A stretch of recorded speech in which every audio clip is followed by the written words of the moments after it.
Bob Hughes is the master site planner for the Atlanta Public Safety Training Center. He has nearly 45 years of experience as a landscape architect and planner and is known for his contributions to some of Atlanta's landmark projects. We've asked Bob to tell us about the Public Safety Training Center site and how plans have evolved based on the community's input. What other projects have you worked on for the City of Atlanta?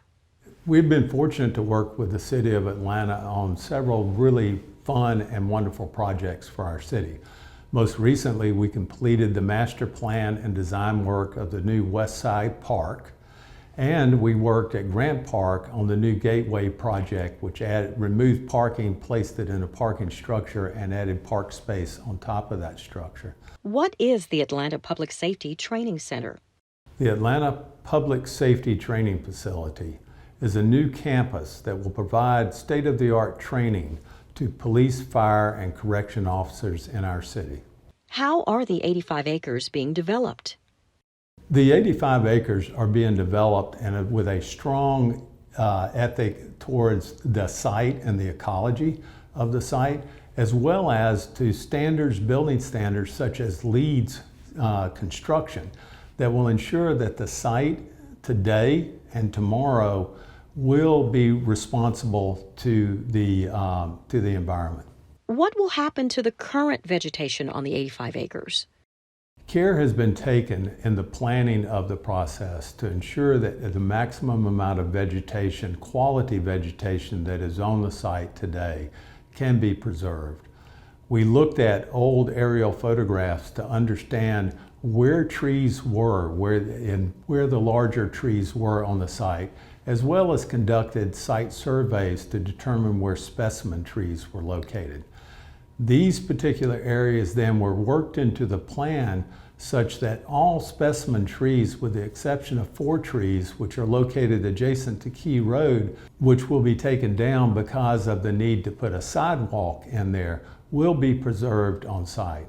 For every specimen tree that is removed, they will be replaced with 100 hardwood trees per specimen tree removed. For every non-specimen tree, softwood, that is removed, 1 hardwood tree will be replanted in its place. What are some of the key features for the community?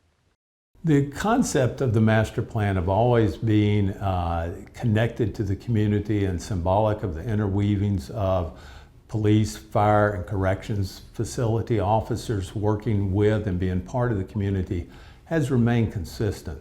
What has adjusted is as we got better information about the site and we could understand better about where good trees were, where mature trees were, and specimen trees, where streams really were located, that it was able to evolve with the community input into a smaller footprint. We were able to condense the facility down to have less and less impacts on the total site.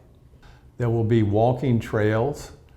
The additional benefits working with the community are setting the facility back and protecting neighborhoods, as well as providing all access off of Constitution to the south and not coming off of any of the roads that are associated with the neighborhoods.